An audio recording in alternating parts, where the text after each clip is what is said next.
Happy Indigenous Peoples Day.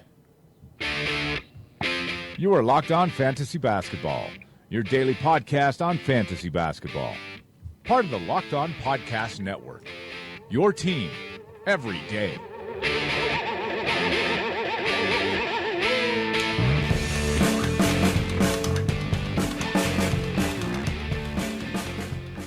Hello and welcome to the Locked On Fantasy Basketball podcast brought to you by Basketball Monster. My name is Josh Lloyd and I am the lead fantasy analyst at basketballmonster.com, and you can find me on Twitter as always at redrock_bball. Some big news in the NBA today. Of course, we're going to be looking at other news regarding shooting guards around the league, and I'm going to be giving my All-Star Game predictions, which I'm sure will be 100% wrong, well, not 100% wrong, maybe 50% wrong, but I'm going to go through my All-Star projections for this coming season. Michael Bolton. Let's get to it. All right, let's get to it indeed. A couple of news items though before we get to the bulk of the show, and that's talking shooting guards and all-stars. The Suns have fired their general manager Ryan McDonough, and I don't think anyone can argue that McDonough's made some questionable decisions. I've disliked a lot of his moves. Selecting Ayton, I don't know whether that was his choice or Sava's choice. I would have gone with Doncic. Ayton has looked good in preseason, still would have gone with Doncic.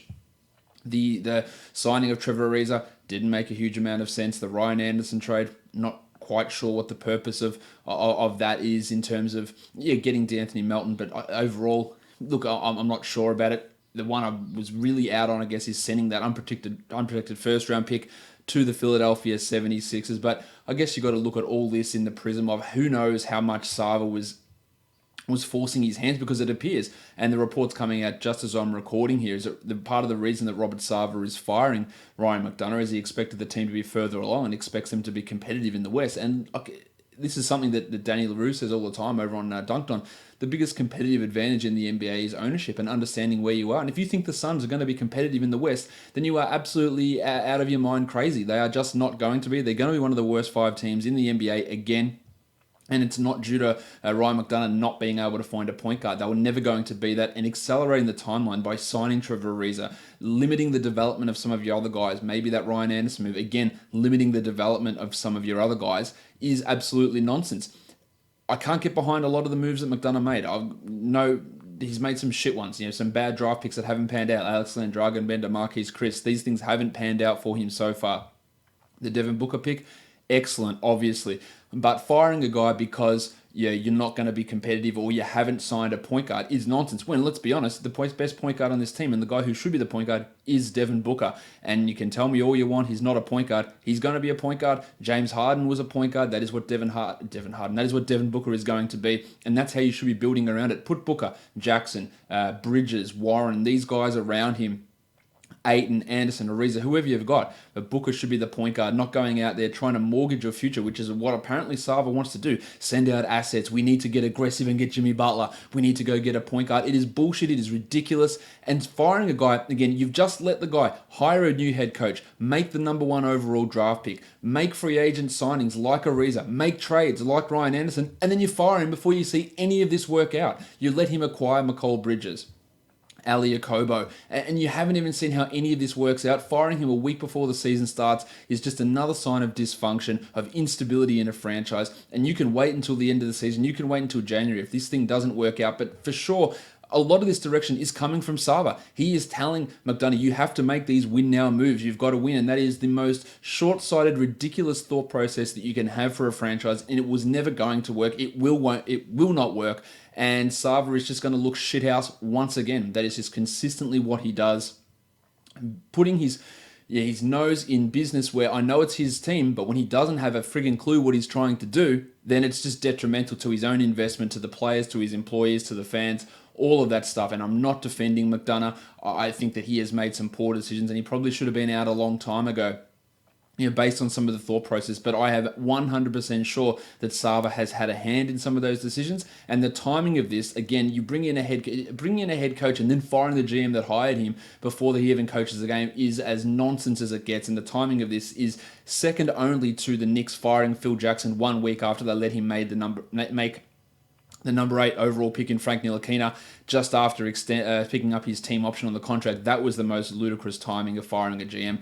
This is pretty bloody close, and it's extremely frustrating. What should be extremely frustrating as a Suns fan, and there are going to be Suns fans who listen to this, who get in my mentions and leave comments defending Sava and shitting on McDonough. And look, man, the organization needed to do this. McDonough was shit, and I agree, he wasn't that good. But it's the timing, it's the optics, it's the common. There's no common sense about it, and you will not get an argument from me saying that McDonough has done a great job or that he deserved to still remain in this job. Fire him in May. That's the simple thing. Or fire him in March after the trade deadline. Just give him a chance. Fire him in January before the trade deadline so someone else can come in and try and change things. But this foot on the gas approach from Sava to accelerate this team, man, we're going to go from the 15th seed to what? The 14th seed? Maybe? It is just a complete misevaluation of what your team is, where it is, and understanding how the NBA works. And unfortunately, that feels to me that the Suns are going to be mired in this sort of mediocrity because of bullshit leadership for the foreseeable future. Now, I have to remind you guys on a different tack that Locked On NBA this week is doing NBA previews. So make sure you're getting all of your NBA previews this week from Locked On NBA. We're doing 6 teams a day, 5 days the week. That's all 30 teams previewed from the local experts, from myself, from David Locke as well. So make sure you're subscribing to Locked On NBA on Apple Podcasts, Google Play, Spotify, TuneIn, Stitcher, all those places, and tell your smart speaker to play the podcast Locked On NBA.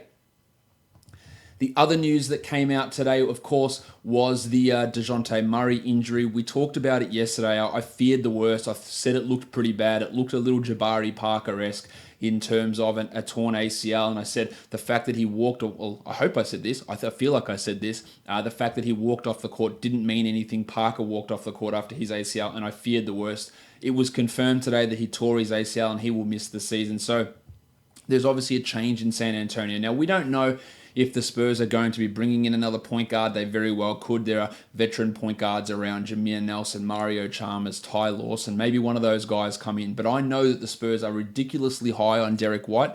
His summer league was excellent. His preseason play was good. What he's done in training camp, they've been very, very high on. I think that Derek White will be the starting point guard on this team, and he is the guy, and I said this yesterday, he is the guy that I think you should be looking to add in all fantasy leagues. Now, I'm not sure how high his ceiling is. It's not as high as DeJounte's, but he could be a top 100 player this season, so you have to just take that flyer on a guy. If you've got someone like Taj Gibson, if for some reason you drafted Carmelo Anthony, I'd drop those guys. I'd grab Derek White, and I'd see what happens. He's a strong rebounding, good assist, scoring, hits threes, gets steals, blocks shots at a pretty good rate. He translated really well coming out of college, out of Colorado. Didn't do much last season, but really did some nice stuff in the G League. Some good performances at the end of last season, and his summer league and preseason have been good. Now, there is Patty Mills still there, who did have that starting point guard job before Murray took it last season. But at this point, we know what Mills is. He is not a valuable fantasy contributor.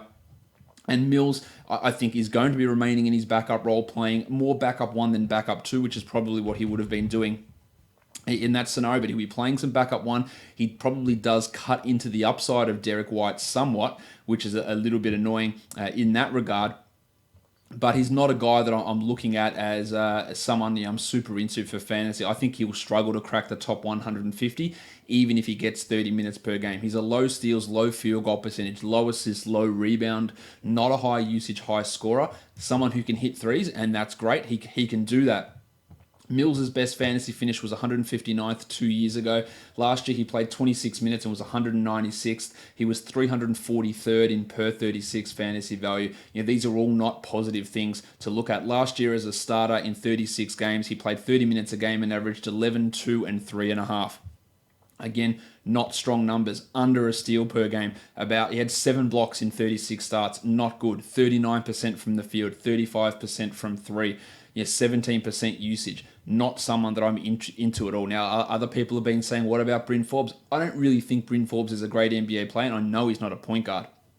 But it does open up more minutes for Forbes, especially at the 2, because I thought we'd be getting more Derek White, more Pat Mills minutes at the 2. But I think Forbes is going to push into that, especially with Lonnie Walker out with his meniscus injury. So you're going to have some minutes for Forbes.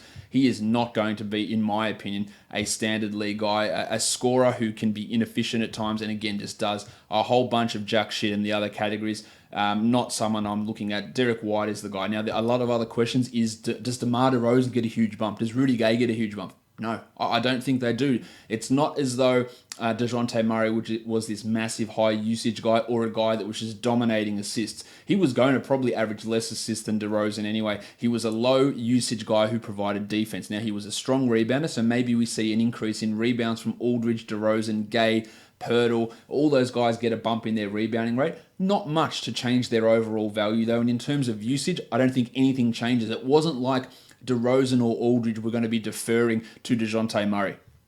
So they're not going to be like, oh, now we have to go pick up the slack because DeJounte is not here. That's not going to be the case. If anything, Derek White probably comes in and has a higher usage than DeJounte. I think that's a legitimate possibility. Or even Mills with a higher usage than what Murray would have had in that sort of a scenario. So I don't think it really impacts Aldridge and DeRozan too much. Maybe it is a marginal increase to DeRozan's assists. But again, Murray wasn't getting tons of those. A slight increase in the rebounding numbers of a lot of those guys, but not enough to really make any ripples. The big mover here is Derek White, who I think you're looking at in the 10th round, 11th round pick, 100 to 120, that sort of a zone. Grabbing him off the waiver wire if he is available and seeing how it pans out. We wanted an opportunity for him, but we were wondering how is he going to get that opportunity this season? Unfortunately for DeJounte, him out for the season does give White that opportunity. The Spurs are super high on him. We saw them trust Murray last season as a second year point guard, and that's the exact situation that White is in this year. So I can see him coming in and having a pretty good run of things. I also think Marco Bellinelli and maybe Davis Bertans get marginal boosts in their playing time, but nothing overly aggressive with either of those guys. So that's the breaking news that's happened. Let's go into the scheduled format of today's show by looking at news regarding point guards. And Devin Booker is the guy we're going to start with. We've talked Phoenix already. It looks as though Booker's already starting to shoot with his right hand. I think he's going to be fine for the start of the season. Maybe he misses a game or two. That's it. But mainly when I want to talk about Booker, I talked about the Suns point guards yesterday. Shaq Harrison and Ali Okobo, Isaiah Cannon, DeAnthony Melton, none of those guys have stood out. There's been no consistency in terms of who's been the starter, making me think that Booker and Josh Jackson will be the starting backcourt for this team, and that's going to boost Booker's value and probably make him a top 20 player. His ability to get to the top 15 or top 12 is dependent on his steal rate, I think, but there's no reason that he can't average 26 points with 6 assists this season and maybe even push higher. Yeah, and if the efficiency goes up by having someone like Ariza, and more importantly, if DeAndre Ayton steps up, that can really help his efficiency numbers. So I'm not at all worried about the hand injury. I have him ahead of guys like Donovan Mitchell and Bradley Beal. I'd be drafting him ahead of them, behind John Wall and Kyrie Irving, but I could easily see him jumping ahead of both of those guys. And I think with Drew Holiday, he's marginally ahead of Drew as well. Although you could make that argument to have Drew. I think that's probably the fair argument between those two guys. But I think Booker's going to have a big season. I'm not worried about the hand injury. I think he's going to be fine. And if he misses time, it might be 1 or 2 games, but nothing to be too worried about. Let's also remind you guys about Locked On NBA, that we are the podcast that never went away across the summer. 5 days a week, all through the off season, all through the preseason, and we're still going every day. Locked On NBA is your daily national NBA podcast. Every Monday, get the local experts with the biggest stories, and then stay with Locked On NBA all week long for daily 30-minute shows on everything going on in the NBA. Subscribe for free, Apple Podcasts, Google Podcasts, or tell your smart speaker to play the podcast Locked On NBA. Let's talk Gary Harris. Nice, Gary! He's been dealing with a hamstring in the preseason, but that looks to be fine. So he's on track. So I'm not worried about this hamstring injury lingering into the season. Some people have asked me, Josh, you worried about Gaz? No, he's going to be fine. He's going to play in the preseason and he's going to get his minutes. I don't think there's any worry there. The guy that I'm worried about in Denver is Isaiah Thomas. I just don't know when this guy is going to be back. But Gaz is locked. He's loaded. He's playing 34 to 35 minutes. He's going to do his stuff efficiently. He's going to score. The evolution for Gaz is going to be increasing playmaking. Not sure that's going to happen. But that's where he can take the rest of his game. But I think he's a top 50 sort of a player and just really solid in that range. But more just giving an update on how that hamstring's looking and the fact that he is sitting in that 50 zone. And sometimes you can get him at a bargain in drafts, but in points leagues drafts, he is someone that you don't want because so much of his value comes from efficient. Not that you don't want him, but you don't want him in as a top 50 sort of an area. I talked about DeRozan a little bit already. His preseason hasn't been great. 11.7 points in 24 minutes, 3.3 assists with 1.3 steals, shooting efficiently. He's still not taking any threes, although he's hit them okay.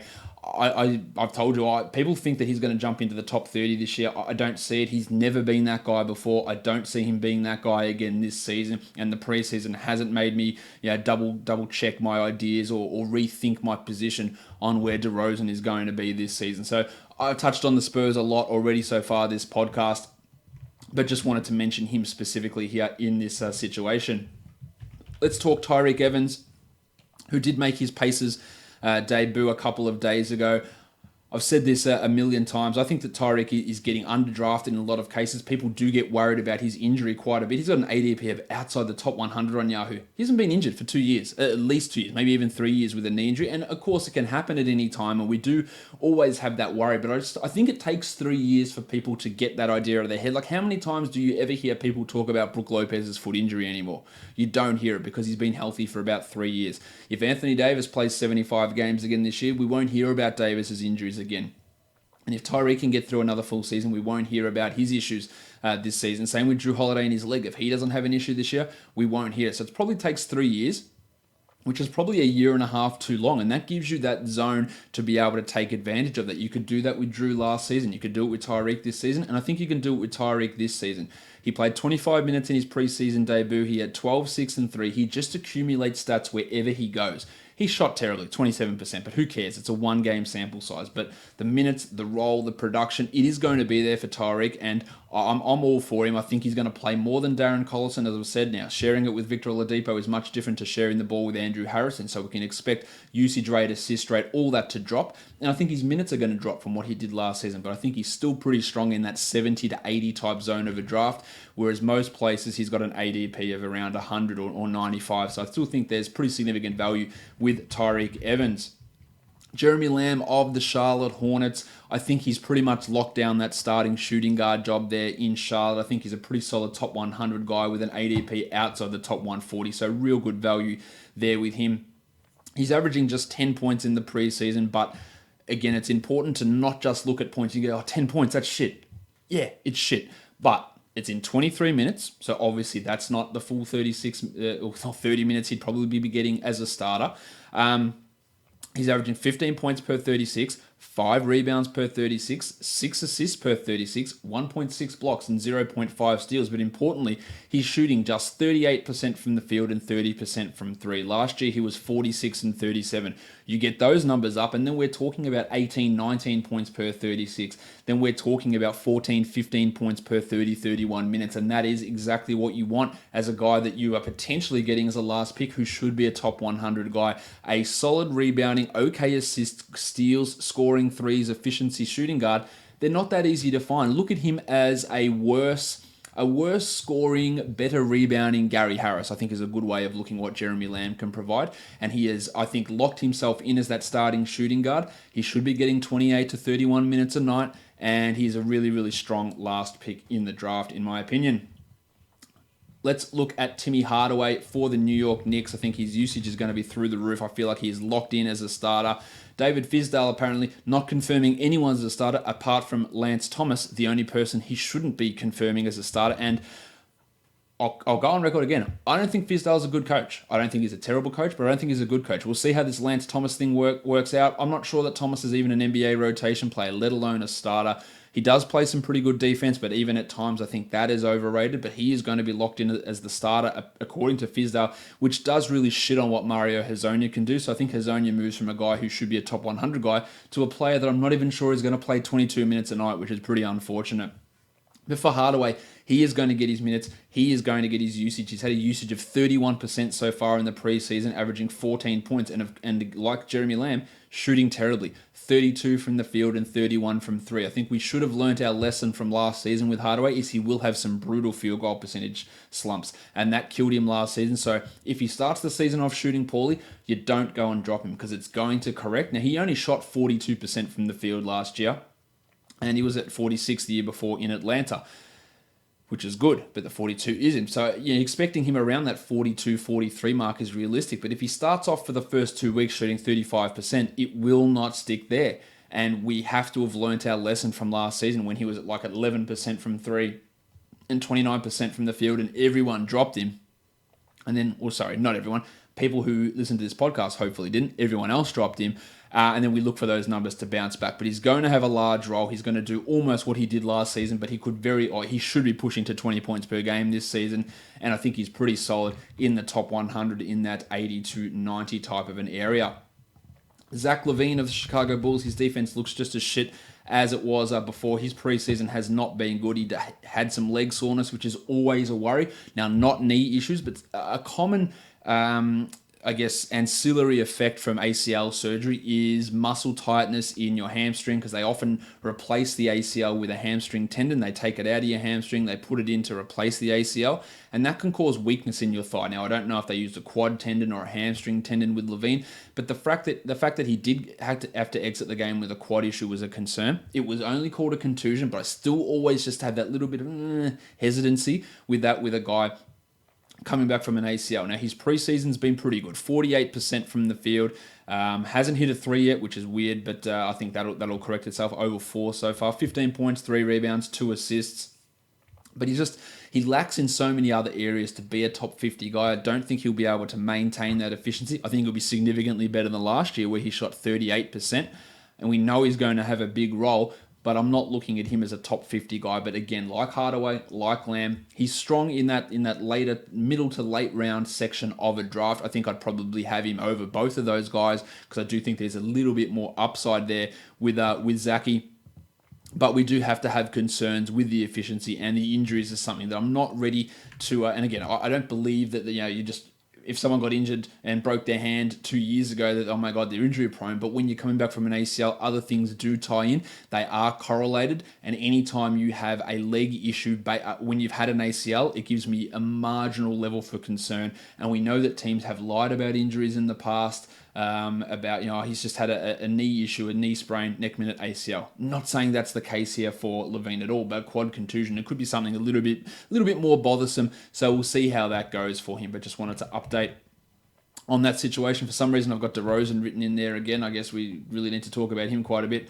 I'm not going to talk about him again. Bogdanovich, the Bogdan variety in Sacramento, had that knee surgery. The Kings have come out and said they won't be rushing him back. So I think he's unless you have an injured reserve spot, he's a risky guy to pick, because I think his upside, probably with the way that the Kings are going to screw things up, probably was marginally inside the top 100 anyway. So at this stage, I'd likely be leaving him with the potential he misses 15, maybe even 20 games this season to begin the year with a knee injury, and they won't be pushing him back, and then the minutes will be limited. I think at this point, he's probably a guy that I wouldn't draft. So if I look at my projections, guys that come after him in the projections who I'd take ahead of him, Ingram, Fultz, Chetty Osman comes after him. The blue swimmer, Alan Crabb, I'd even consider. Derek White, I'd probably consider ahead of Bogdanovich there. You've got DJ Augustine, who I'd look at. I'm looking at more smaller type players. Even Andrew Wiggins is someone who I might even consider ahead of Bogdan. And I like Bogdan. He's the best player on the Kings, in my opinion. But the knee injury, the easing back, the Jaeger maddening rotations makes me somewhat concerned. Now let's talk Andy Wiggins, who has been putrid so far in the preseason. No Jimmy Butler, so everyone assumed, oh man, Butler was holding him back. And that's bullshit. Yeah, Butler wasn't holding him back. Now, yes, the addition of Jim Butler did cause a drop in Andrew Wiggins's usage rate last season. He went from 29 down to 23. He should never be using 29% of... There are still people who are Andrew Wiggins defenders at this point, which is pretty... Oh, man, he's getting a rhythm. Just needs a rhythm. Just needs the right situation. No, he's just not good at this point. We're 4 years in and he hasn't been good at any point. And yes, he has had multiple 20-point per game seasons, and that can be useful in fantasy. And I do expect that with Butler, or when Butler goes, that his usage is going to bounce back, that his scoring is going to improve. And I do think that he probably can have close to a top 100, top 90 season again this year. But the preseason has been brutal. 8 points per game in 25 minutes with no Jim Butler.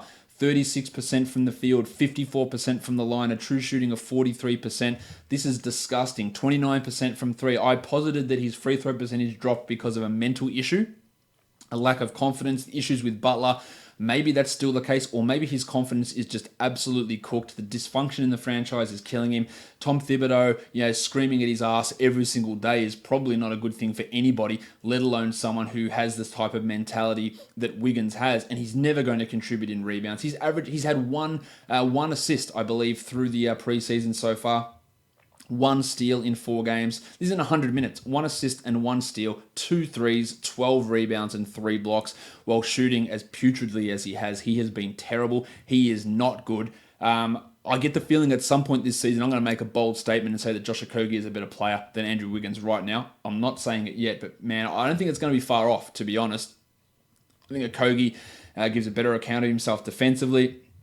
And that's the other thing. We need to stop doing it and not thinking that people from this listen to this podcast do it necessarily, but saying that someone who is athletic, I mean, they've got the tools to be a defender. We say it all the time. Oh, Zach LaVine can be a good defender. He's athletic. He's got the tools. Andrew Wiggins, man, he can be a good defender. At some point, you just have to say they're not good defenders. You don't have to be athletic and a high jumper to be a good defender. One of the best defenders in the NBA is Joe Ingles. And he is bottom 1% for athleticism. Sorry, Joe, but it's true. Like, he's a great athlete, but by NBA standards, he's down the bottom. But he is a significantly better defender than Andrew Wiggins, than Zach LaVine, than any of these other athletic guys who are shitful. So, people give this benefit that, oh man, LaVine can be a good defender. No, he can be a good defender. He's got the tools. I don't care if he got the, he's got the tools? He's got long arms and he's tall. Is that the tools? Because his brain doesn't know what to do with it. Same with Wiggins. They don't know how to do it. And if we're 4 years into a professional career, plus college career, plus high school career, and they're still not doing it, at some point we just have to say they're not good defenders. It's pretty straightforward to me that there should be no benefit of the doubt given to these guys who are just shitful defenders, and I don't really see much changing with these guys, unfortunately for them and for fans of their teams. Let's talk JJ. Disappointing, I don't have DeRozan listed in these dot points. JJ Redick of the Sixers. The latest report from Brett Brown is that we're likely going to be having Markelle Fultz start games, but JJ Redick start the second half. That's a little bit weird. I think that Redick's value is going to drop pretty significantly this season. I thought that before the Markelle Fultz starting situation was coming to fruition, just because Fultz was going to be back in the rotation. Redick was the 77th ranked player last season in 30 minutes per game and averaged 17 points with 3 assists. Now, one thing I think is going to drop is his assists. You're going to have more ball handling going through Fultz rather than Redick, and I think that his playing time is going to decrease, as well as his usage with a slight drop. So I think that's going to push him outside the top 115, probably outside the top 120. And his ability to hit threes is nice, but I don't think that JJ Redick is going to be a standard league player. Now, he was absolutely on fire in China. He hit all 10 of his shots in that first game. Was unbelievable, and he's played well, but he's averaged 18 points, 1.7 assists. He's had 1 rebound in 3 games. He's had 1 steal in 3 games. And those numbers aren't going to come back. The assists were a significant career high last year, and I don't think they're getting back to that level. So I think that Redick is a guy that you should be looking at as outside a top 100 player and a limited upside guy who probably isn't a standard league player. Malcolm Brogdon, Brogo, I almost guaranteed he is going to be the starting shooting guard in Milwaukee, but that doesn't necessarily mean good things for him. I really like Brogdon as a player, but pushing him from point guard to shooting guard with the addition of Brook Lopez and a full season of Eric Bledsoe, it's not a good thing for his fantasy value. He was pretty strong as that rookie of the year, but he was still only the 110th ranked player over the course of the season. Yeah. He was a top 100 guy once he was given that job. Last season, he was 104th in 30 minutes per game. And I look at that and go, is that best case scenario for Brogdon? 13, 3 and 3 with a steal on super efficient shooting. And he is efficient, 49% from the field. But where does he get better? I don't give a shit that he's starting. I don't look at that and go, because he should be starting, because he's better than Tone Snell, because Tone Snell is not good. But what's he going to be able to do to improve? Will he get higher than 19% usage? With Lopez there, probably not. Will he be able to get 3 assists per game? With Middleton, Giannis, and Bledsoe handling the ball, probably not. Will he start getting more than a steal per game, or 1.5 steals?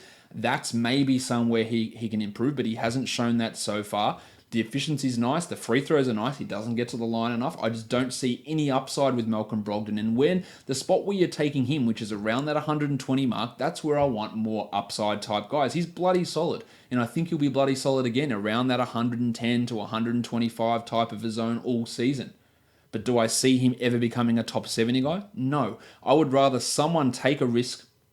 Sorry, let's rephrase that.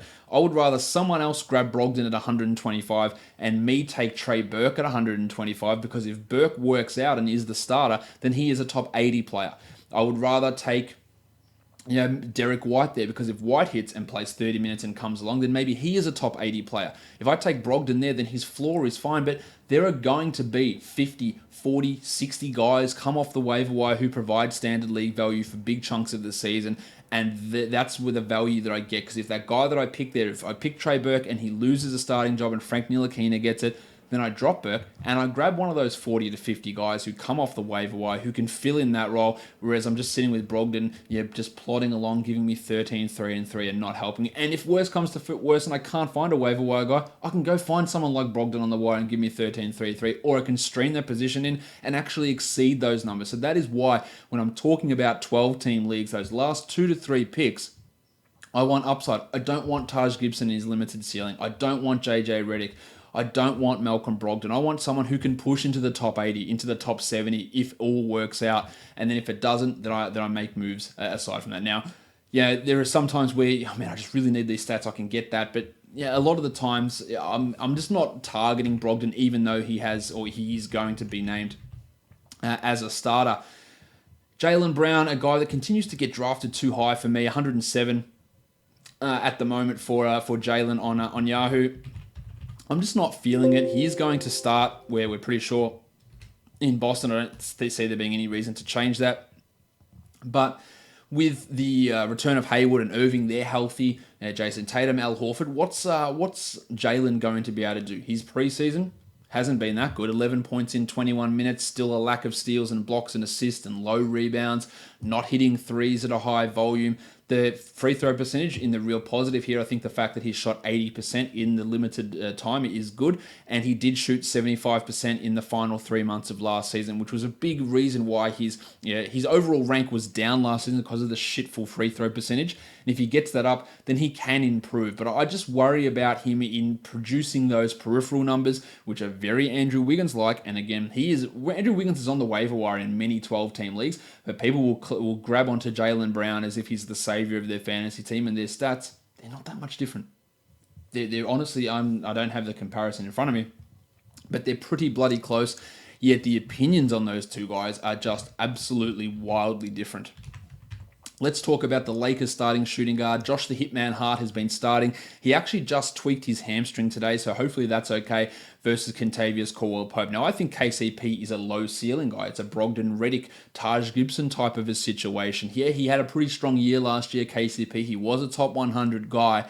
But with the addition of LeBron, with an increase from Ingram, with these other blokes that the Lakers brought in, I don't think that KCP is going to be able to produce those numbers. Whereas Hart, he can be a good rebounder. He can get steals. He can shoot the ball efficiently. KCP is one of those guys who we think is a good three-point shooter, but he probably isn't. He takes them. He doesn't necessarily hit them. And I think Hart is the guy we should be rooting for to be the starting shooting guard. But I'm just not sure he's going to be getting enough touches or enough minutes to really be cracking into that top 100 zone. I would take him over KCP, no doubt about that in my mind. But is he the guy that's going to be able to put up these great type numbers? I like Hart. I think he's quite a good player. And we talked about him last week with Bontemps, and Tim had him as a better prospect than what the future MVP Kyle Kuzma is.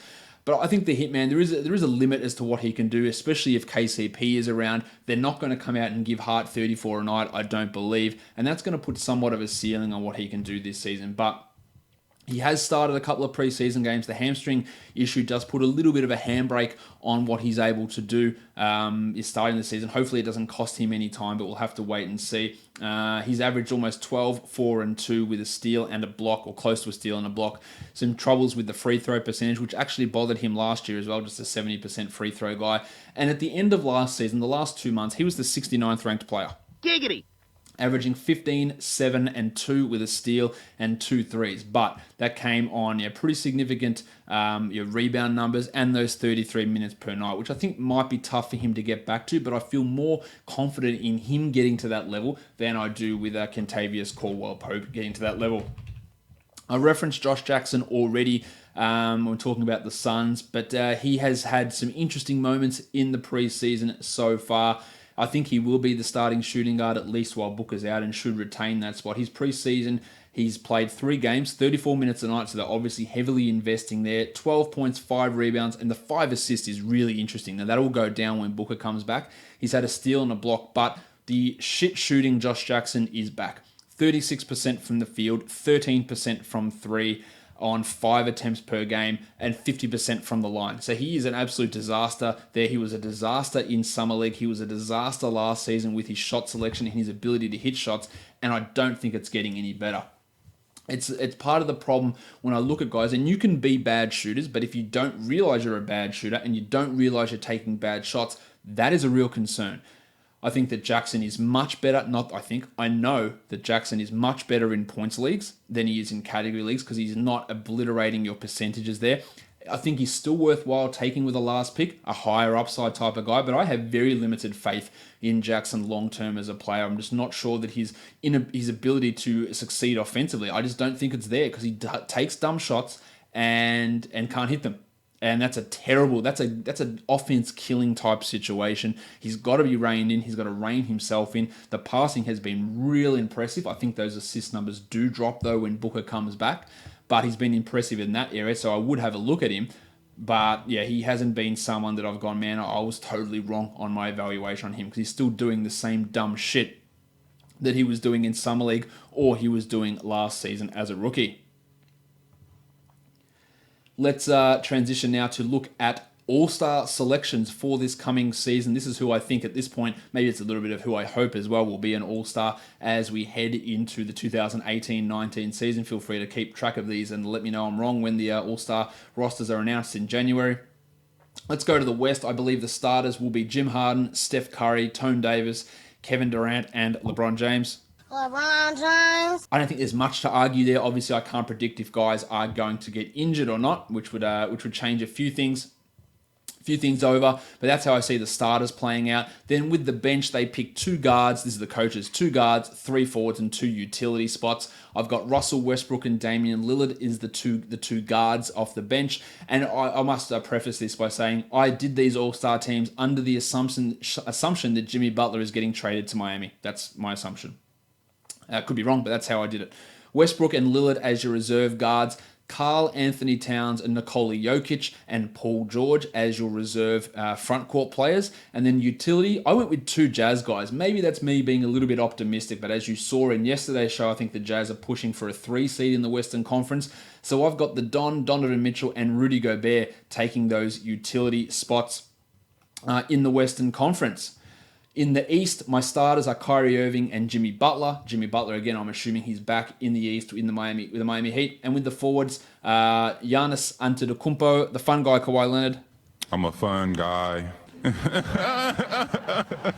And the process, Joel Embiid. That's your starting 5. Your backup guards, Victor Oladipo and Ben Simmons. Forwards, Kevin Love, Blake Griffin, and Chrissy Middleton. And utilities, I went with Bradley Beal and John Wall of the Washington Wizards. The East, it's hard when you get to the end of the Eastern Conference as to who you're going to put in. Kemba Walker was probably let's scrap that because I'm going to go through the players who I had as unlucky to miss right now. So that's my Eastern Conference team: Irving, Butler, Antetokounmpo, Kawhi, Embiid, Oladipo, Simmons, Love, Griffin, Middleton, Beal, and Wall. In the West, the unlucky people there: Chris Paul, Devin Booker, Drew Holiday, Draymond Green, Klay Thompson, and Tobias Harris. Now, if I'm being realistic, Draymond and Klay will probably get in. They get in every season. But the way I look at it is I think that the Warriors, again, they might be able to take it a little bit easier. Draymond and Klay both showed some signs of decline last season. Draymond dealing with a little bit of a knee issue at the moment as well. That's why I had them out. Chris Paul mainly for injury purposes. Booker because his team will suck, although he can take a big step forward, so he could get in there. Harris, I think, is going to be good, but just squeeze. I think Tobias Harris would make the Eastern Conference All-Star game for this coming season. And then in the East, you'll see my list of players unlucky to not make it is much smaller. You've got Andre Drummond, Kemba Walker, and Gordon Hayward. Drummond, just because I think that Blake Griffin's going to cut into his playmaking that he expanded upon so much last season. Kemba, that was a tough one for me. It came down to him or Bradley Beal. I just think because the Wizards are going to be better, we'll go with Beal there. Although Kemba's probably going to have a strong season, and Hayward, just not sure how the usage is going to play out in Boston. But Boston's going to be super strong, so it's tough to see the Celtics and the Raptors, who I think are going to be the 1 and 2 seed, have only one All-Star with Kyrie and Kawhi. So that's why I've got Hayward in there, and he could very easily make that cut. Let me know where you think I'm wrong with the All-Star selections. And don't just tell me this guy should be in. If you're going to tell me this guy should be in, tell me who should be out. Tell me which changes you would make to my all-star teams, and we'll see how this all pans out in January. Guys, make sure you're checking out Locked On NBA, our team previews this week, and subscribing to this podcast and all of the Locked On Podcast Network shows across NFL, across NBA, Major League Baseball, and now college sports as well. Apple Podcasts, Google Play, TuneIn, Stitcher, Spotify. This one's on YouTube as well. Give it a thumbs up, leave a comment. You know the drill, guys. We are done here. Thank you so much for listening, everyone. See ya.